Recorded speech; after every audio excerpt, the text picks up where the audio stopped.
تیسرا کام، جس گناہ سے توبہ کر رہے ہیں مانو تو صحیح میری غلطی ہے. ان العبد اذا اعترف ثم تاب تاب اللہ علیہ، جو بندہ اعتراف کر لیتا ہے، اقرار کر لیتا ہے میری کمی ہے اللہ میں گلٹی فیل کر رہا ہوں، اللہ میں اعتراف کرتا ہوں، اللہ اسے معاف کر دیتے ہیں. چوتھی بات، شرمندگی، پشیمانی، افسردگی آپ پہ آنی چاہیے.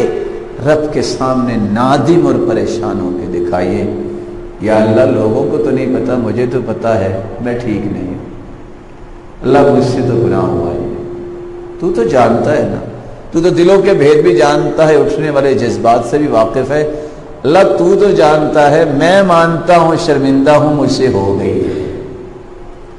پانچویں بات، جس گناہ کو چھوڑنا چاہتے ہو، جس گناہ سے توبہ کرنے چاہتے ہو، وہ گناہ چھوڑو تو صحیح نا. ایک بندہ نماز پڑھتا نہیں ہے، کہتا ہے یا اللہ معاف کر دے، کیسی توبہ ہے. ایک بندہ جھوٹ سے باز ہی نہیں آتا، روزانہ جب تک 10 سے 20 جھوٹ نہ بولے اس کو نیند نہیں آتی، وہ توبہ بھی کرتا ہے، اللہ کے سامنے روتا بھی، توبہ کیسی ہے.